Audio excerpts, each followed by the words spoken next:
Special good morning to anyone who made it down to the Red Herring last night. As mentioned, my name is Paul Frog and I'm here on behalf of KCI Medical. I'm pleased to introduce to you this morning our next speaker, Peter Davison. Peter engages life with gusto, from his proud roots in small town Nova Scotia to trekking up mountains on 3 continents, from working with street gangs in Los Angeles to supporting staff and management with engagement and performance strategies that help maximize the culture of the human spirit.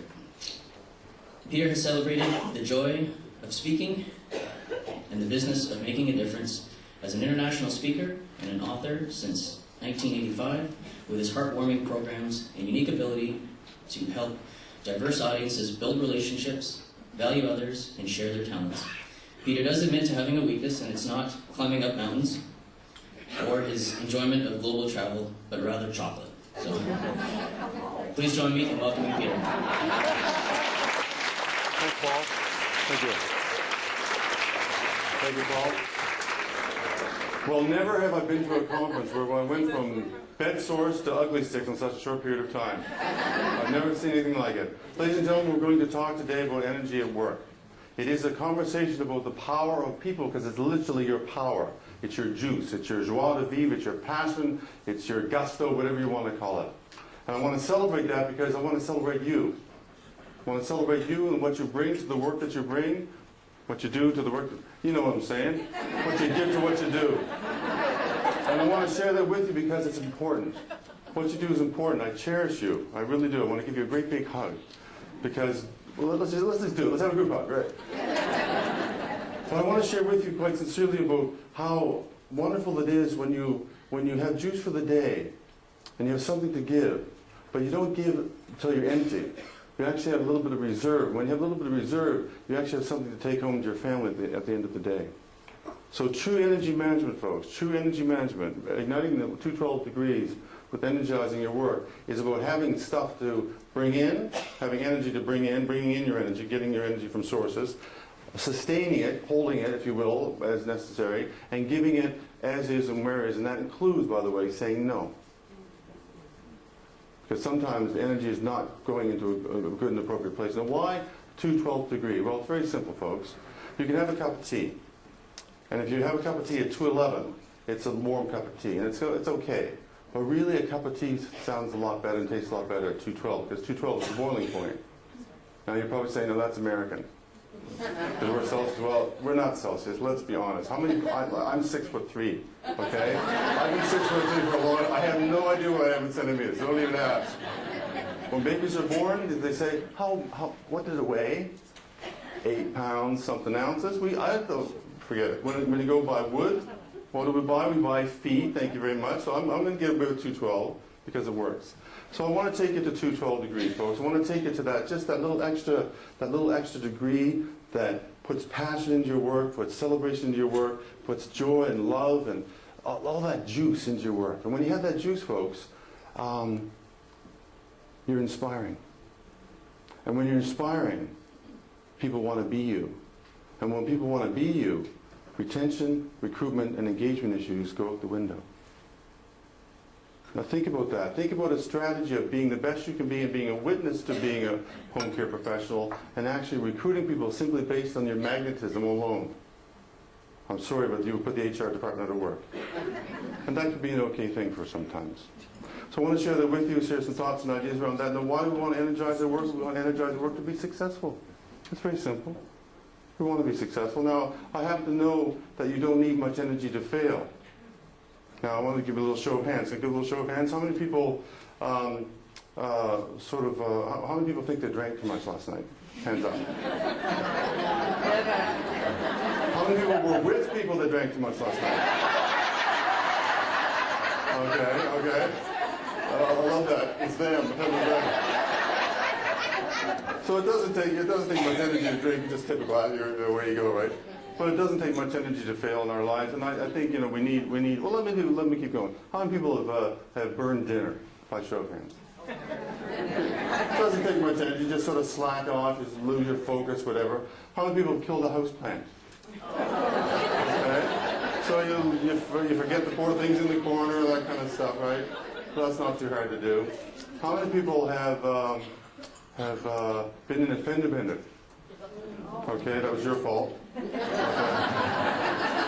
So you just lose. You know, you're not paying attention. Whatever. So your energy's not focused. Okay, you know what I'm saying? Oh, I love this one. This question with mixed audiences. How many people have cut themselves shaving? Yeah, damn right, man. Well, it's hard work, damn hard work. And how many people made a child cry? Oh, I'm not even going to go there. But the truth is, folks, we fail. We fall down, have to pick ourselves up and get back on the track. And I want to celebrate life is failure, and that's okay. We flop, we lose focus of our energy, and that's fine. But what I really want to concentrate today on is that wonderful concentration of directed, focused, passionate dedication to what you do. And, by the way, passionate dedication to who you are, because you can't separate the two. So what you do and who you are the same thing. So I want to show you a little slideshow. I want to celebrate the journey of life successes, because, you know, the metaphor of life's journey is really good. Like, you're with people, you know, in the home care, I was going to say industry, that's not quite the word I'm looking for. In the home care service, in the compassion of home care, you're with people for a reason, a season, or sometimes a lifetime. And I want to celebrate that journey of life. And I want to just do a little slideshow with you here.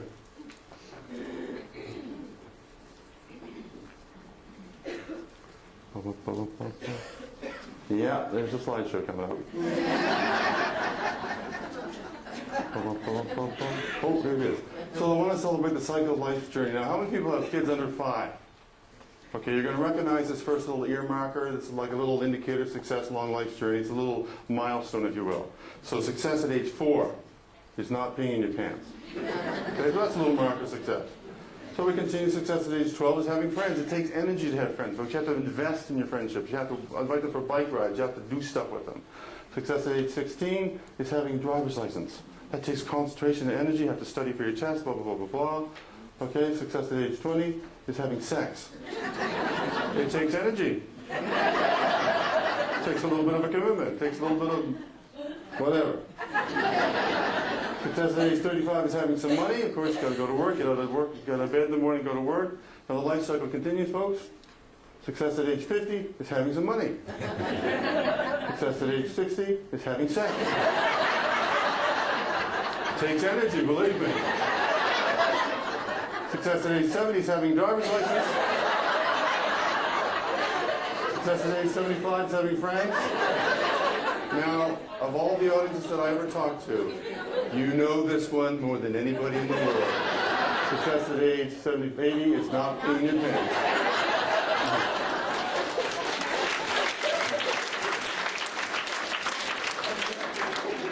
So I want to celebrate the journey of success, folks. I want to celebrate the journey of success.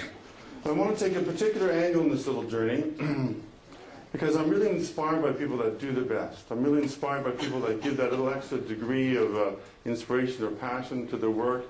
And I'm inspired by people in my life that do that. I want to tell you a little story. I want to tell you a little story about washing dishes one morning. And I wash dishes every morning, and so it's no unusual thing. But one morning, there's an old man in my neighborhood. And he goes for a walk around the block. Every morning, 8:30, 9 o'clock every morning, rain and shine. And he's got to be 80 if he's a day. And he's out there with his little fedora hat and like this old woolly sweater. And he's out there walking around, and he goes something like this. I'll show you what he looks. He's a walker, so he's walking around the block like this.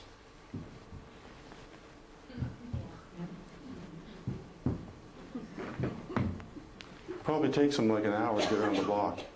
And one morning I was out washing my dishes and watching him go around. I've seen him a couple times, of course, because he just lives down the street. And one morning it was a little different because I was listening to the radio. And on the radio a little song came on. It went something like this. Bum, bum, bum, bum, bum, bum, bum, bum, bum, bum, bum, bum. Ooh, that was in tune. And it got me thinking about life's journey from the point of view of how that old man must be living his life and how people are supporting him for a reason, a season, or a lifetime. Because, you know, it's a journey of leaning on people, folks.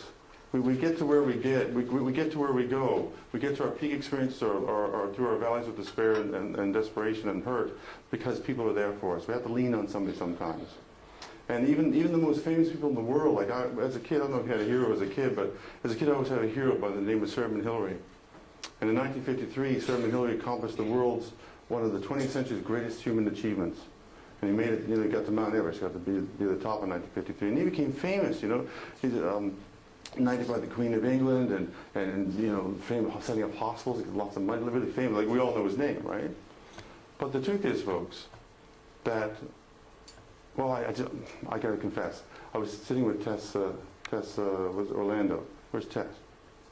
She's still here? Tess Orlando, she said, "You're one of those motivational speakers that's been on Mount Everest?" I said, "You'll have to wait and see."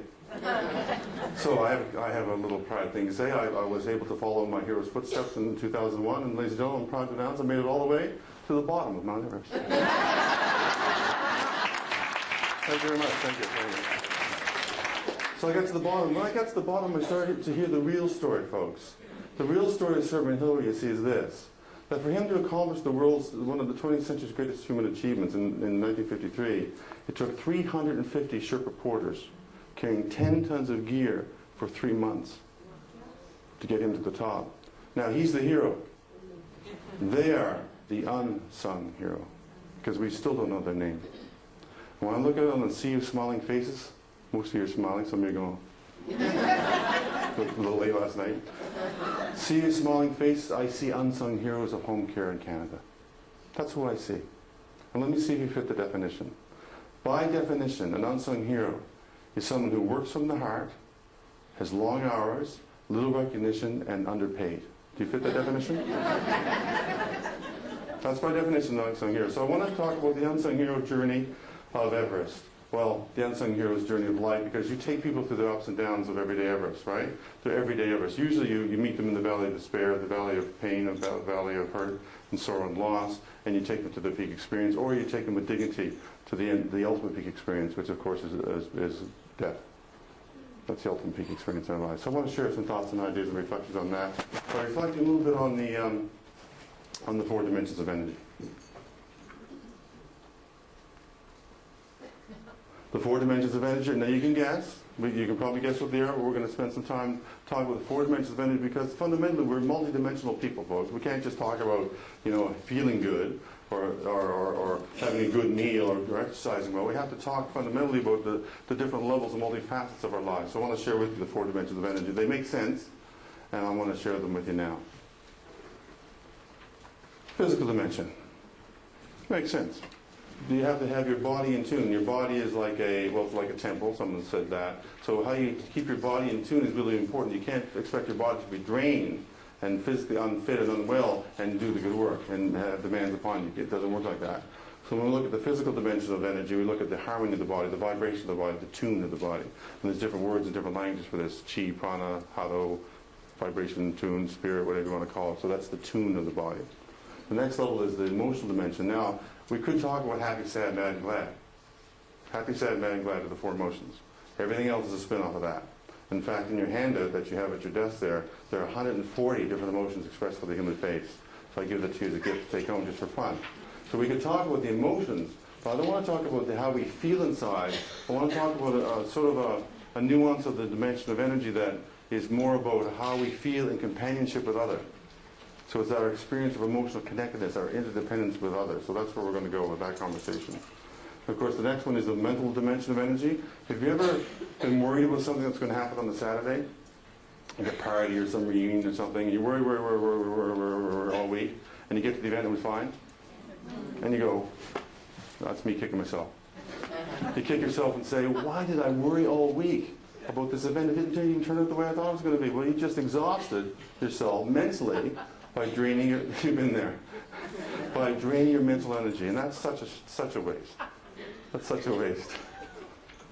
Such a waste. And finally, guess where we're going to go? We're going to the highest levels of where you get juice for life. Where do you think it is?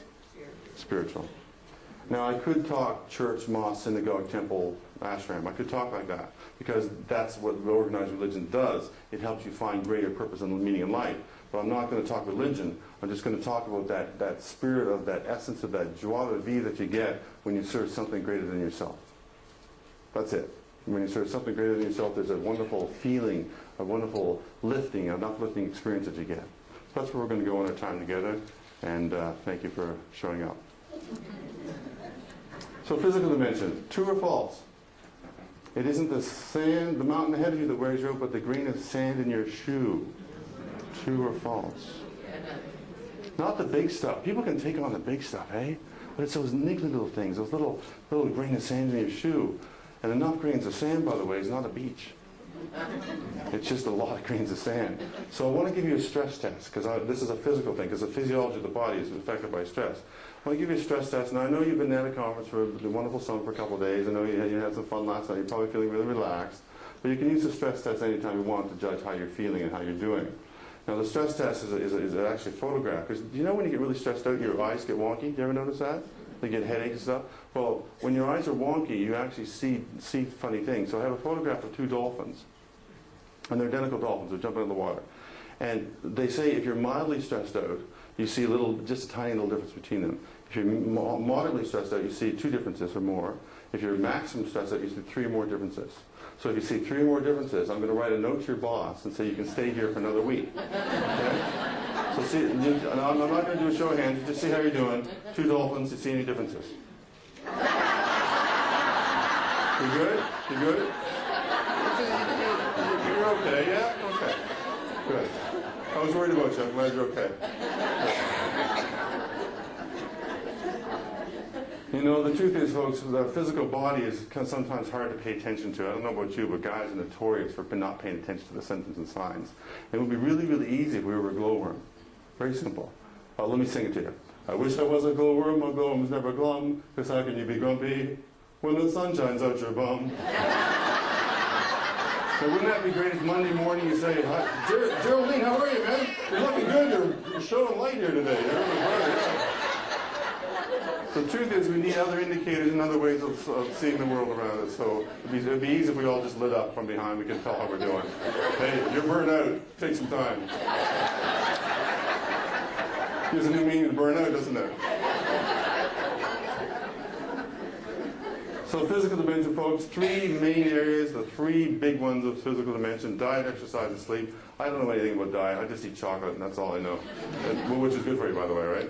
So forget diet, go see a nutritionist, blah, blah, blah. Exercise, however, is really important. Exercise is a little maxim that I like to use. It's a very simple maxim. It's not just do it, because somebody already took that one.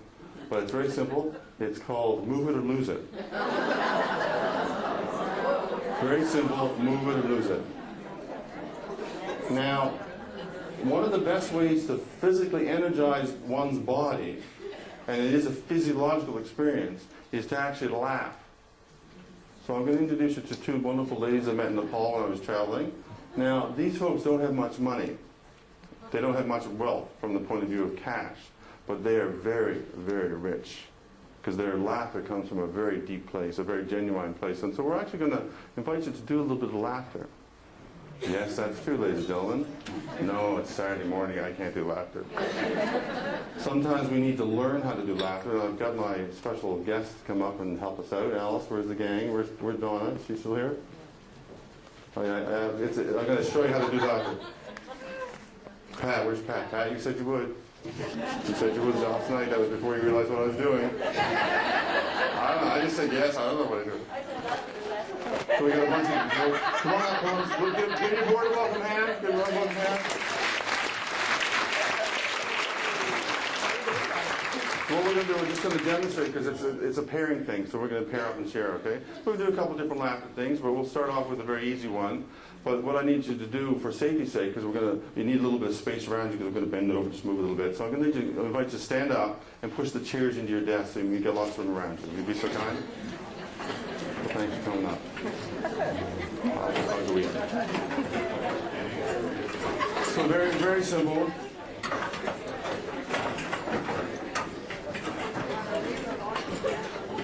Physiology of the body, folks. Physiology of the body. A couple of different things you need to know. One is the horrible amount of times that adults laugh. I mean, not given this weekend, of course, but children, as you know, laugh 200 to 300 times a day. What do you think adults laugh? 2. Well, it's an average of 30 to 35 times a day, which may seem a lot for your office place. And that's okay. So anyway, we're going to do a little warm-up. So I can't just say start laughing because you got to warm up a little bit. So we're just going to bend at the waist and breathe in. I got my demonstration gals up here, so we'll do this one too. So we're going to breathe in. We're just going to bend over and exhale from the waist. Okay, we're going to do it twice. So breathing in and exhale. Nice little warm-up. Breathing in. And one more time. There you go. See, one of the joys of laughter is that it's really a full body experience. It involves your diaphragm and your breath, and when you have a lot of breath, as you know, it exchanges oxygen. That's good for your body system. So we're going to go to the next level of laughter. The next level of laughter is the titter. You know the titter? Oh, there you go, there you go. Okay, so 2 times. Breathing in. Breathing up. Oh, wonderful. There. So the next level is the guffaw. The guffaw. Guffaw, guffaw, guffaw, guffaw, guffaw. Guffaw, guffaw, guffaw, guffaw, guffaw. Okay, ready for the guffaw? Breathing in. Guffaw, guffaw, guffaw, guffaw, guffaw, guffaw, guffaw. Guffaw, guffaw, guffaw, guffaw, guffaw, guffaw. Oh, wonderful. Now let's go to a medium laughter. Okay, so medium laughter is just simply laughter. There's another level after the laughter, so wait for that. We'll just do the laughter. So ready? Breathing in and laugh. Breathing in. Oh, very nice, very nice. Now you know what's after the laughter? It's the knee slapper. You ready for the knee slapper? So warm your hands. We're going to slap the knee and let it rip, boys and girls. Let it rip. Breathing in.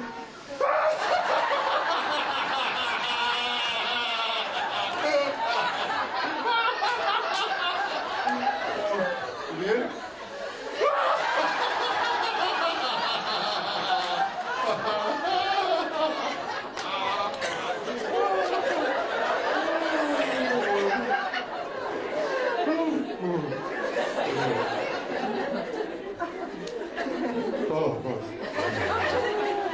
There's an energy, eh? There's a juice. You know, stress. Neuropeptide for stress is cortisol, right? And neuropeptide for laughter is endorphin. Endorphin flushes cortisol. I don't have to tell the medical community this, but endorphin flushes cortisol. When you laugh, you cannot be physiologically stressed at the same time because you're washing cortisol out of your body. So go to the bathroom and get rid of it for the final moment. Get that out of here. You heard the expression, laugh till you leak? Go figure. So what I'd like to do, we're going to start doing the parents there stuff, and so I'm going to invite Pat. Donna. You want Pat? No, you're good. You're good? Oh, the 2 donuts. Okay. We're just going to introduce ourselves. We're going to say our name, where we're from, and how we're enjoying the conference so far. Well, we can't just do it normally, because that's not what I do. We're going to do it in gibberish. So we're going to demonstrate. Yeah, you. Oh, yeah, really. Wow, you got. Introduce yourself to somebody. Introduce yourself to somebody right now. Introduce yourself.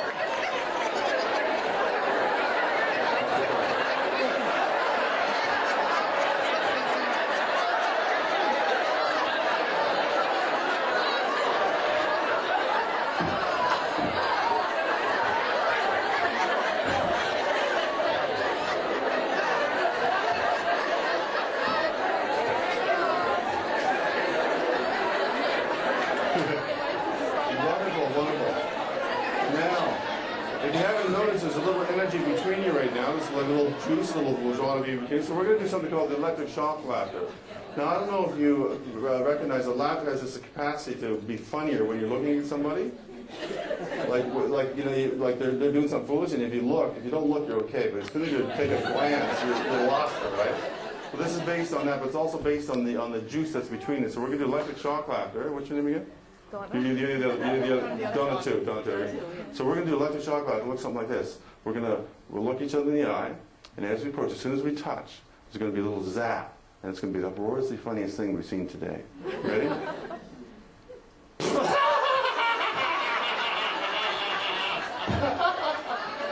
want to do it?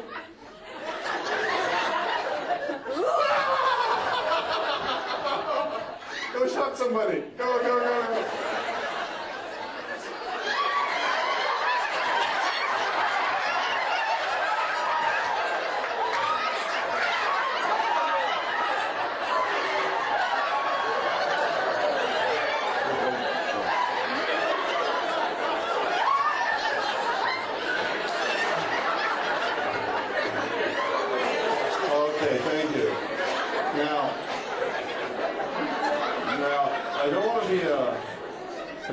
Pollyanna kind of guy, which everything just laughed and light and fun, because the truth is organizations have conflict and tension. Well, that's the truth, isn't it? So I want to show you the laughter approach to resolving conflict and tension, and disagreement and argument. Now it's very simple. We're going to argue. We're going to have an argument. We're going to do it through laughter. Right? We're going to have an argument. Now, I don't know if you know, but when you get stuff off your chest, or you get your point of view across, or you get to understand the other person's point of view, there comes a point when you resolve the argument or you resolve the disagreement. Now, when laughter yoga, the way we indicate the fact that we're at peace with each other, we resolve it, is we tug our earlobe and shake our head back and forth. You want to practice that? Because I'm going to argue with you. Okay, so when we're done.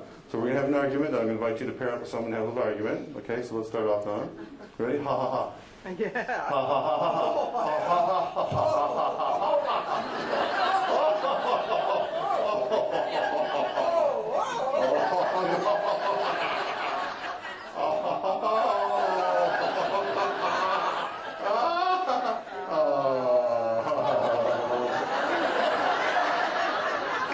Go have an argument with somebody.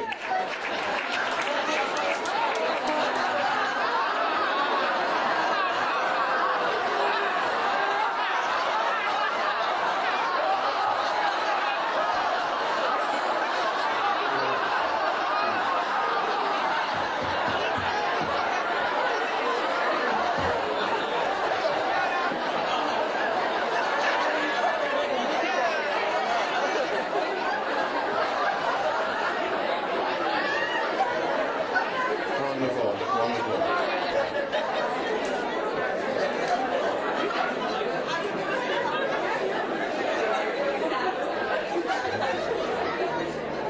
You have to feel your face. Laughter, there's a huge thing in laughter. Laughter is a good face lift. The literally lifts your face, it tends your muscles. You don't need Botox, folks. You just need to laugh more. There's a whole bunch of stuff. Now, I want to wrap up a little song, because if you want to celebrate the human body and celebrate the buzz that's in the body, it's a physical dimension of energy. You're alive. I'm assuming you feel fairly alive and fresh right now. And I want to celebrate that with a little tune. I'm going to teach it to you. It goes something like this. Every little cell in my body is happy. Repeat after me. Every little cell in my body is happy. Every little cell in my body is well. Every little cell in my body is well. Every little cell in my body is happy. Every little cell in my body is happy. Every little cell in my body is well.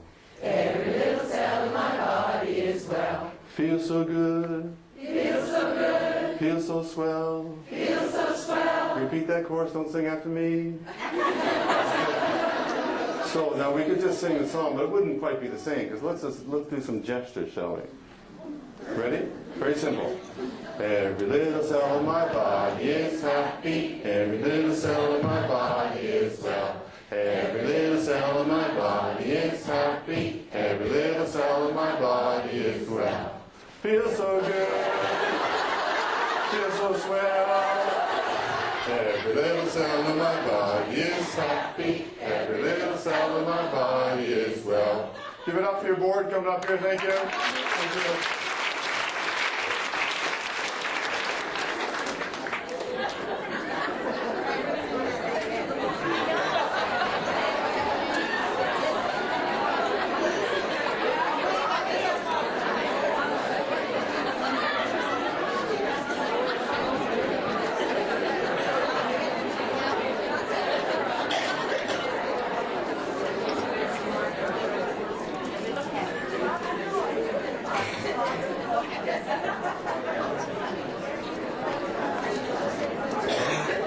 Diet, exercise, move it or lose it, and sleep.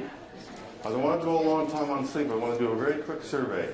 There are 3 areas that Canadians have sleep in. I want to see how Canadian you are. Area number 1 is having a hard time getting to sleep.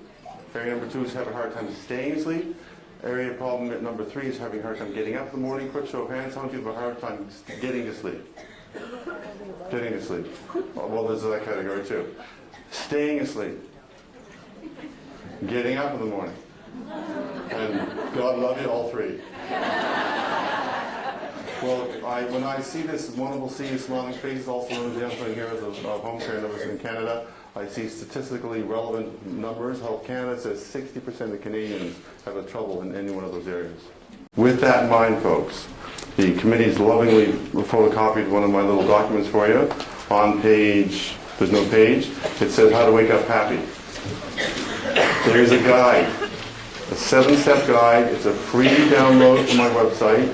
I give it to you if you put your hand up. It's yours. Go to my website, download it. There's a free guide. Everything you need to wake up happy is here. Everything you need to wake up happy is in that guide. If that's an issue for you or someone you love, or maybe even your clients or patients, that's possible as well. So please take that as a gift from me. This entire booklet is for you. Please take this home. There's the faces, the 140 different faces in the back. There's some stuff I do. The back page, if you want to rip that off and leave behind, is how to get a hold of me or sign up for my newsletter. There's all kinds of goodies for you. So just leave that on the desk at the end of the day if you like. So please take this home. There's all kinds of goodies in here. Now I want to bring home one little concept, folks. One little concept. We spend a third of our day sleeping, 8 hours a day on average. We spend a third of a day. That's a third of a week. That's a third of a month. That's a third of a year. That's a third of a life. The average Canadian lifespan is 89 years. Males are less, females are more. No, 89, 79. Males are less, females are more. So a third, divided into 79, folks. Quick for the math, folks. Quick for the math. No prizes. I have no black praise to give you. I'll give it to you. 26 years. We spend 26 years in bed. That's a long time. That's the only thing we do most of in our lifetime. About that and 3 months looking for lost socks. So 26 years in bed. So please take that guide, and I want to share with you the Bard himself, what Shakespeare said about this. Just listen to this beauty, because folks, it isn't about giving energy and not receiving it. It's about replenishing energy. And listen to how sleep does that for you. Sleep that knits up the raveled sleep of care. The death of each day's life, sore labor's bath, balm of hurt minds. Isn't that beautiful? Great nature's second course, chief nourisher in life's feast. Folks, whatever you have to do to take care of your physical body, please do it. It's part of your energy replenishing system. So what's next? Emotional. Now my information for the emotional dimension of energy comes from my background as a small town guy. How many people have grown up or live in a small town currently? Oh, look at you. Now, I used to define small towns by how many Tim Hortons you had. And I grew up in a small town with 1 Tim Hortons. So it's a pretty small town. You got none? That's a small town. That's a really small town. Poor soul. And I want to share with you what that looks like, what the small town emotional connection looks like. Because the word Ubuntu is on the screen. And Ubuntu is really what I'm talking about with the emotional dimension of energy. We're not talking happy, sad, mad, glad. That's fine. But the emotional energy connection is that the Ubuntu, that sense of belonging with others, sense of support and belonging with others. And I just want to celebrate that sense of belonging and support with others, because I think that's really the essence of what it's all about. Last fall, Mrs. Weber was diagnosed with lung cancer. She's 61. She had to go to Halifax to get treatments. She has an old car. She doesn't have winter tires. Mrs. Bertha Harrison, put on a small town fish and bean cake supper. No, fish cake and bean supper. Fish and bean cake. What the hell is that? The fish cake and bean supper, $6 a plate. The community came out, put on a fish and cake bean supper. They had 300 people come out to the Legion for that, and they had another 150 takeouts. Now, why did Mrs. Harrison do that? So she could buy her tires, she could get off her cancer treatment. But why she actually was moved to do that is because the year before Mrs. Harrison's husband died, Mrs. Weber was there for her. That's Ubuntu, folks. And Ubuntu means, by the way, it's an African concept. It means I am because we are. I am because we are. Now that is a beautiful motto for an unsung hero. I am because we are. That the very fact that you exist on this planet to serve other people is because you have other people that need you. I am because we are Ubuntu. Now, I don't want to paint a false picture of small towns. As you well know, there is crime. In fact, just a couple months ago, a friend of mine was mugged in front of the liquor store. And I went up to the RCMP officer and he said, excuse me, sir, I've been mugged. And the RCMP officer, following due protocol, said, can you give us a description of your assailant? And the guy thought for a minute and said, yes, I can. It was Daryl.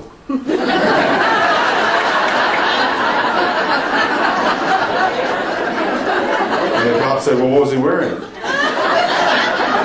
And the guy said, I don't know, it was like jeans and a red shirt with an animal or something on it. And the cop said, I think it was a reindeer. His sister didn't him that for Christmas. And so calling both cars.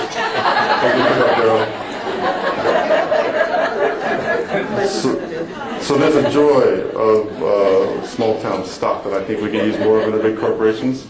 And hopefully we never grow too big to forget that heart-to-heart connection between other human beings. But I want to share with you one other little piece. It's from my travels. It's how we greet people. How we greet people says a lot about who we are, and says a lot about how much we care. And in North America, of course, our greeting is a handshake. You know how we handshake hands. That comes from the Crusades, where I'm drawing my sword hand. I'm saying, look, I've got no sword. You can check for yourself. You can be my friend. But when you travel to other countries, it's really neat how they greet people. And I want to share this greeting in Nepal. The greeting in Nepal is namaste. And it kind of looks like a prayer, because it really kind of is a prayer. They don't shake hands, they just bow and they say namaste. And what the namaste means is the light in me honors the light within you. So the brightness in me honors the brightness in you. That's kind of a nice way to say hi to somebody, isn't it? Hey, I like your light, how you doing?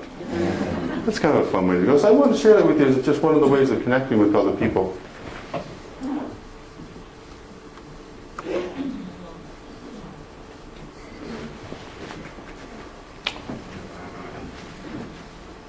You know, I'm going to tell, there's another story that goes with this. Oh no, there's an activity. I think we'll do this one. I want you to, one of the things about the emotional dimension of energy, folks, is that there's I don't know about you, but I run into a lot of people that forget to give thanks. They're not very grateful. And so I'm a big fan of appreciation. So I'd actually like to do this little activity with you right now, if you don't mind. It's about appreciating it. I'm going to invite you to pair up with somebody, and we're going to ask you a question to open up the whole emotional dimension of appreciation. Would you be so kind as to pair up with somebody? Do a little pair and share?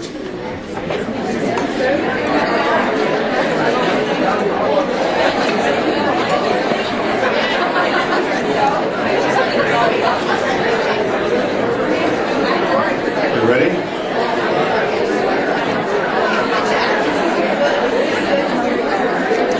I think this question is apropos for home care folks, as you work a lot with illness and sickness, and so I want to really appreciate the human body. The question is this, if you'd be so kind as to share with your partner, what's your favorite body part and why? I should say your body part. Your body.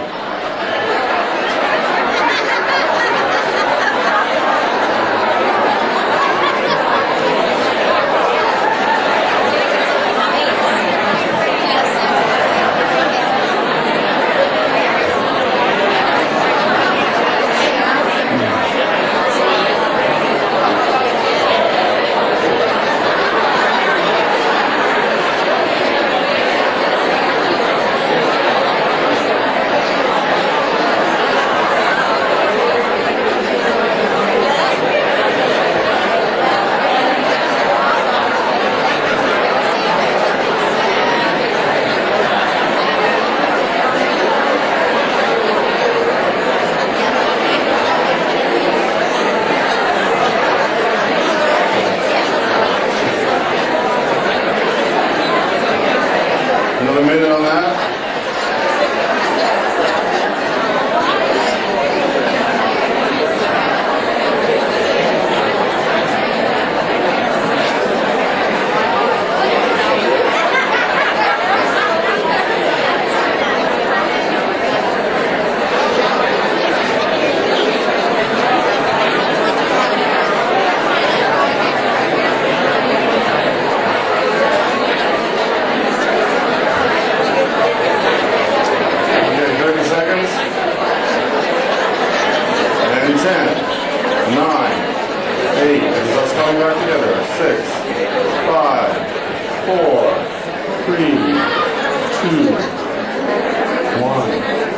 Someone busting his hair. Would you like to share your favorite body part and why? There's no floor mics, you just have to bellow it out. Hands. Hands. Tell us about your hands. Well, I can do so much with them. I can feel with them, and I can make things with them, and I can write, and feel, write, and touch with your hands. Touch. do. And do just stuff with your hands. Your hands are incredible. Look at that human body part. Isn't that incredible? Amazing. Thank you for the hands. What's another body part? Eyes. Eyes. Tell us about the eyes. You see a sunset. You can see the sunset, yeah. You can see your lover's face. You can see the tears on the child's, so when you wipe it away, you don't poke them in the eye. So romantic. But the eyes are beautiful. The Hebrews say the eyes are the windows to the soul. That's very beautiful, the eyes. And we appreciate our eyes. And knowing someone that's blind as I do, I really appreciate my eyes a lot. Especially when I'm around them. And what's another couple body parts? Go ahead. Arms. Arms. Tell us about your arms. You can hug and you can protect as well. Hug and protect with the arms. You also went like this. Me Jane. Ooh. One more, just busting it here. Feet. Tell us about your feet. What? Teeth. Okay, teeth. Teeth. What? Teeth.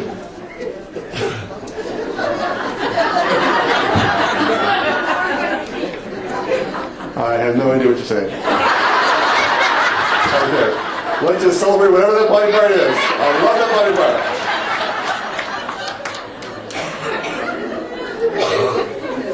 See, folks, I think the energy of emotional connection, when you appreciate stuff, it lifts things up. It's very uplifting to appreciate, you know? And if you resent, you know somebody that resents stuff. You know someone that has like a dark cloud around them. If they were to walk into the room, they look kind of like this. This is a cartoon caricature. Blah, blah, blah, blah. And they're just negative, yucky people, like a black hole just sucking the life out of the room. You know? Like just good. The only antidote for them, antidote, shock. The only shock for them is appreciation. Because when you appreciate, you grow. You vibrate forward, you radiate forward like the sun. It's really beautiful.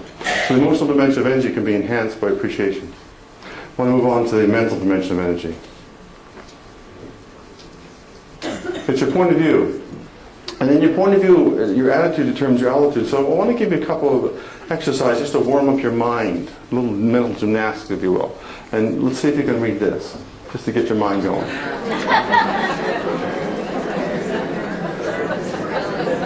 Can you read it? Can you make it out? Amazing, isn't it? How the mind makes a gobbledygook out of your reports. I mean that thing on the sideboard.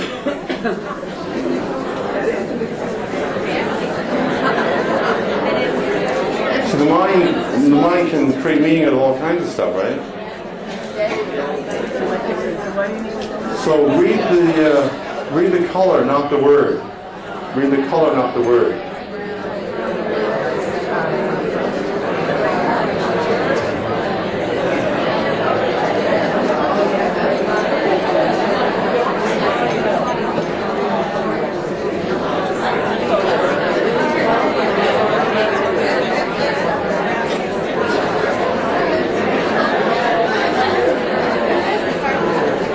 Right now your brain's probably going, and it should be, because your hemispheres are wrestling for dominance, aren't they? Your right brain's wrestling with the left brain for dominance.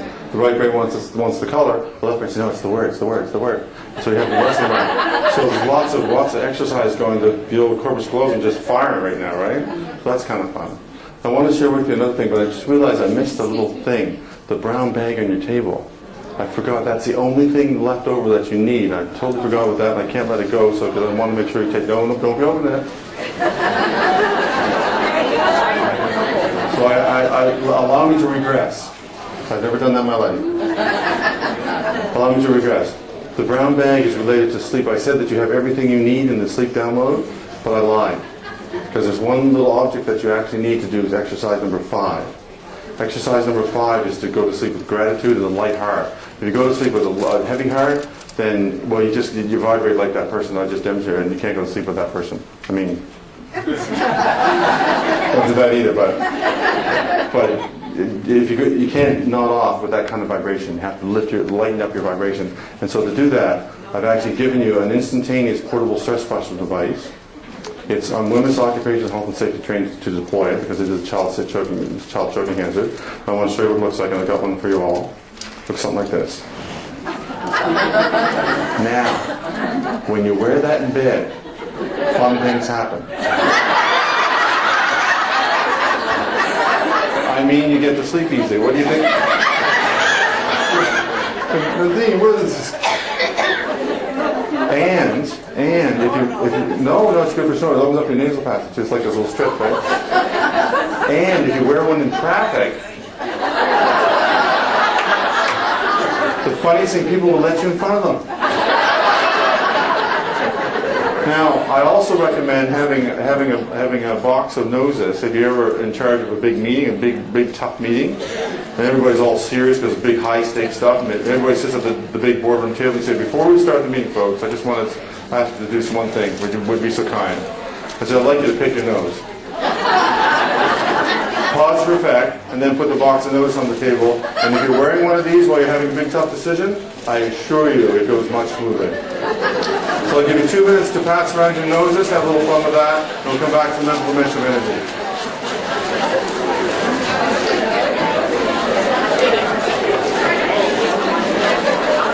If you want to put one on, I'd love to take a picture.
Possibility of losing you altogether, but I wanted to take that chance to make sure that you have the only thing that you can't get with the download. I can't download that for you because I haven't figured that out yet.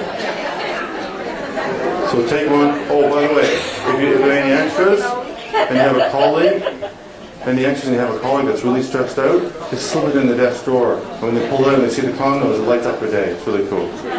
So feel free to do that. Feel free to take the whole bag. Okay, so let's get back to the mental dimension of energy, folks. I want to tell you a story. It's about believing in something that... It's about believing in stuff. That's all it is. It's about believing in stuff. And it's a personal story, but it has a great metaphor for life and work. Because sometimes when you're in the slug of the daily routine, sometimes you lose the focus. You lose the what am I trying to say here? I'm trying to make a metaphor between personal life and work life. Sometimes with all the big stuff that's happening, all the changes that are happening, all the issues around engagement, retention, all that kind of HR stuff, sometimes you lose the big picture. You lose the dream of what home care could be. And I guess I want to tell you a story to maintain the dream. Because I had a dream once and I gave up on it. And I want to share with you how it came back to me. I was working in Ireland. I do some work in Northern Ireland with what they call the Troubles, the two sides of the coin, and working with the Troubles over there. And I had a great honor of going back again in November. And in April 2005, I was doing some work with a colleague of mine, and he invited me up to his cottage. I'm distracted by earrings. Okay, earrings, new use. He invited me up to his cottage, a little place called Castle Rock on the north coast of Northern Ireland. And it's a beautiful, windswept little village with a little cottage. It's called Castle Rock because there's an old ruined castle up on the moors, up on the mountain, on the hillside. And he said, "Would you like to go up to a hike up to the castle? I'd like to show you around and stuff like that." And I said, "Great." So we watched the Grand National Steeplechase. It's a big horse race over in the UK, and we had some fun with that. And then the next day we walked up to the castle, and the castle's kind of in ruins, but there's a temple. It's called the Mussington Temple. It's on the cliff face. It's right on the edge of the cliff. It's a big round rotunda building, probably just about half the size of this building, and it still has the glass in it. So it's a beautiful, this Roman architecture kind of thing. And apparently the Bishop of Derry, who built the castle, built this temple for his lover, a little place for them to go and read books. It was a library. Really. And so it's a beautiful place. It's really inspirational. Like, it's kind of empty. There's nothing in it. There's a broken floor tile and stuff. And the wind rattles. And in the distance, you can see Donegal on the west coast. And on a clear day, you can see Scotland. And the North Sea is rolling. And it's right on the cliff edge. It's just a gorgeous, beautiful place. And very inspirational place. And I was walking around inside the temple with Tim and my buddy Tim. And I get this little inspiration. I just leaned down and picked up a floor tile. I picked up a floor tile and I just got this crazy thought. You ever get these crazy thoughts you don't have no idea where they come from? Well, I got a crazy thought. And I said, Tim, I'm going to put a proposal to my girlfriend underneath this stone and bring her back here and ask her for a hand in marriage. And he said, Tim said, are you crazy? You don't even have a girlfriend. I said, I'm working on it. So I put the stone back. That was April 2005.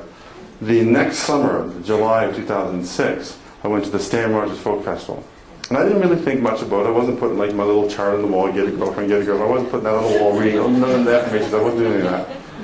But the Stan Rogers Music Folk Festival is a wonderful event in Kansas, Nova Scotia. It's really foggy and kind of cold all the time, but it's beautiful music. And Friday night, there's 3,000 people there, and I'm standing there just sort of watching the music. And through the mist, literally through the fog and mist, comes Andrea. Now, Andy and I dated 18 years earlier. And as it turns out, she just separated with her husband. So we spent the weekend listening to music and having a good time. And then that was the summer of 06, and January of 07, we go to Costa Rica for a trip. So we're hitting it off, basically, having dated 18 years ago, picking up the pieces. And we climbed a mountain in Costa Rica. As I mentioned, I would like to climb mountains. It took us 11 hours to climb up 6,000 feet of elevation. And at the end of that hike, I knew she was the one. And I said, wow, wouldn't it be romantic to ask her for a hand in marriage at the top of this mountain? Then I thought, oh, geez, there's Ireland. So I didn't. I think it was kind of awkward because I think she kind of knew it was kind of a really good place to propose. So I sat on it. But the tricky part was I didn't have any reason to go to Ireland. So I said, no, I'm going to do my dream in Ireland. And so I got down off the mountain, went back to San Jose, checked my email, and the National Travels Association of Ireland invited me over for a conference.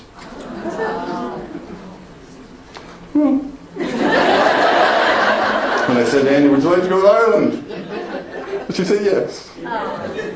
So April of 2007, we fly all night to Ireland. We fly overnight to London and over to Belfast, and Andy's really tired, so she sleeps. And I stayed up to watch the Grand National Horse Race with my buddy Tim. And I checked with him, because I mailed him in February a photograph of Andy, and I'm getting all emotional.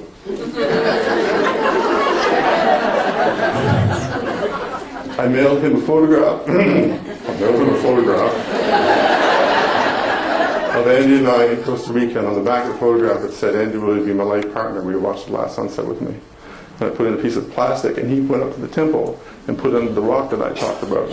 So it was sitting under the rock, and I said, Tim, is everything you said? And he said, yes, it's under the rock. And I said, Tim, how am I going to get her to lift up the stone? He said, I had no idea. So we went for a hike up the next day. We went for a hike up to the Musselman Temple. And it was actually her idea. She said, Pete, we should go to the hike to that castle thing I was talking about. I said, okay. So we hiked up to the temple, and by this time I had no idea how I was going to do the stone. I wasn't really paying much attention to that. So we just get inside there, and I said, well, why don't we just take a group photo of us, right? So I put that camera, actually it's that camera, I put that camera on the windowsill, but the windowsill sloped like that. And I said, Andrew, can you grab a stone so I can pop up the camera?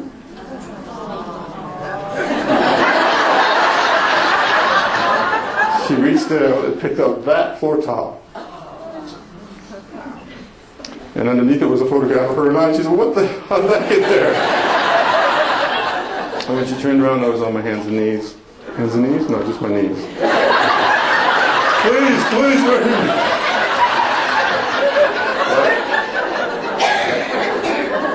And we got married July the 7th of 707. We were the only couple in Canada getting married that day.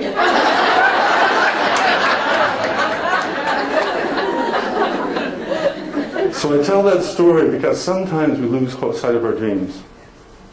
And as a professional, as a person, don't lose sight of your dreams. Keep your eyes on the prize, folks. Keep your eyes on the prize. because it's important. So I guess my question is, in your industry, in your profession, where do you lose sight of stuff that's really, really important? And please keep your eye on that, because when you do that, you do something beautiful.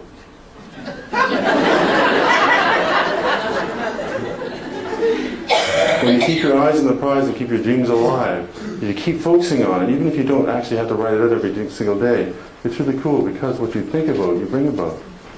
What you focus your energy on, folks, comes to you. If you focus your energy on how lousy things are, you're going to do lousy stuff. If you focus your energy on how beautiful things are, you're going to get beautiful stuff. If you focus your energy on how there's something really important to you out there that maybe you've lost your dream and you want it back again, then go for it. And once you have your eye on that, when you can never take your eye off it. You can never take your eye off it, because once you put your intention out there, even though I wasn't repeating it every day, my intention was into the universe. And that's the mental dimension of energy. That's the result of the mental dimension of energy. Now here's a little quiz for you. See if you can do this. This is the mental dimension of energy, folks. I want you to look for the deeper meaning in this. The deeper meaning in this. Can you see the deeper meaning? Look for something else in the image. It's a mental visual pursuity thing. Okay, let me make it bigger for you. Can you see it now? Look for something kind of unusual, something hidden message kind of thing. Just read the quote off to you, just as a celebration of home care professionals with a big heart. The unsung here's with a big heart. Please at least take one of these homes. You know a colleague that can use a little lift, and please take one of those home for them as well. You're most welcome to hang on to them. So I want to share this with you, then I want to show you the little closing slideshow, and I beg your indulgence to go a couple minutes over. A quote dedicated to the home. See, when you manage your energy, folks, you've got something to give towards success. And this quote is a definition of success. So emotional, spiritual, mental, and physical dimension of energy. Focus, tuned in, gusto, passion. You've got something to give, and this is what you give. You give success to others and yourself. So, quote, success by Ralph Waldo Emerson. Success is to laugh often and much, to win the respect of intelligent people and the affection of children.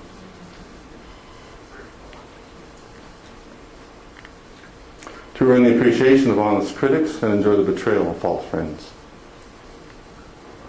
To appreciate beauty, to find the best in others, to leave the world a bit better.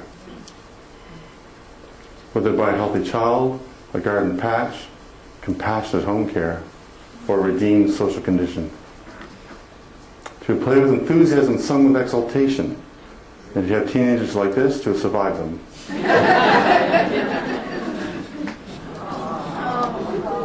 To know that even one life has been easier because you lived. This is to have succeeded. So I want to be specific about this, folks. I want to talk about a conversation that I had with Barb and Cindy. And I also want to tell you about a guy named Vance. I'm going to do Vance first. Vance McGuire died at age 88 a couple of years ago. In the couple of years, three years before that, he had a turn in health. His wife Edna started getting Alzheimer's, and his heart condition started to get a little bit more developed, so he had a hard time bathing himself, so he had to bring in home care. And, well, actually didn't have to bring in home care. The family proposed that he go into this long-term care facility. His response was this: how did he put it? I'm going to die in the house that I built. He built in 1955. He built the house with his bare hands. I'm going to die in the house that I built. You've heard that before? Yeah. And to top it off, Edna was the only woman that had ever seen him naked. So by damn, he's going to get a girl watching him. You had that problem too? So can you imagine? I mean, his wife's the only girl that's seen him naked. That's a huge hit to the old dignity. So he got three guys. One of them was Fred. Fred was a fabulous fellow, and he spent the last 2 years of his life in his own home. The last 2 weeks of the life, complications of a heart challenge and a bit of an infection they picked up in the hospital, and he died. But he basically died in his own home. Now that's the unsung heroes, folks. Fred and those two other guys that I can't remember the names of, or the unsung heroes for Vance. Vance is my wife's grandfather. Whoops.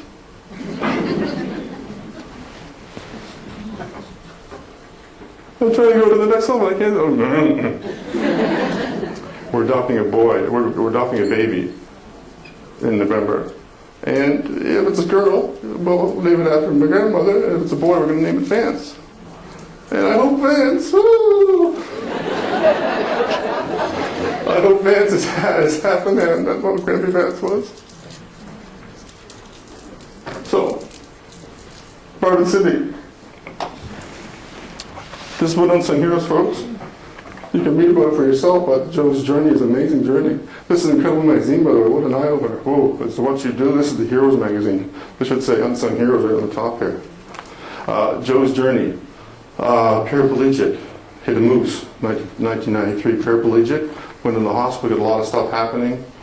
Got into home care with the extramural program in New Brunswick, and that's where Barb and Cindy pick up the story. Because he got really nasty things happening to him. It's really disgusting to read it, but you live it every day, so I appreciate that. But he's got these ulcers and stuff, right? Stage 4 ulcers and all this kind of stuff. Anyway, a C7 quadriplegic. But basically, I just want to read you the last chapter. They got him back together. They got him independent living. They got him going. And Joe's journey with EMP reached an end. When it was apparent that he could live independently, he actually went back to working in his carpentry shop. Although Joe's EMP team have not seen him in quite a while, he was and remains an inspirational man. And that's an incredible story. That's one of the stories, one of the thousands of stories that are in this room today. One of the thousand stories of the unsung hero doing the good work in the community, and the Joes and the Vances and the Josephines and the whatever name you want to pick are the people that you serve and help. Now, that's the spiritual dimension of energy, folks. That sense of giving, that sense of joy, that sense of wonder, that sense of trying to make a little difference by getting the person the right equipment, the right stuff, the right life, the right to a dignified life. And I celebrate that. But you know what? There's another twist on this, folks. The twist is this.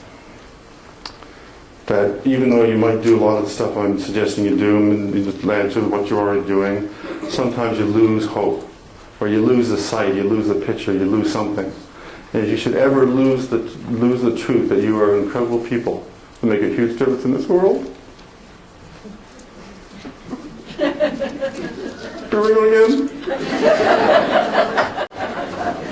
If you should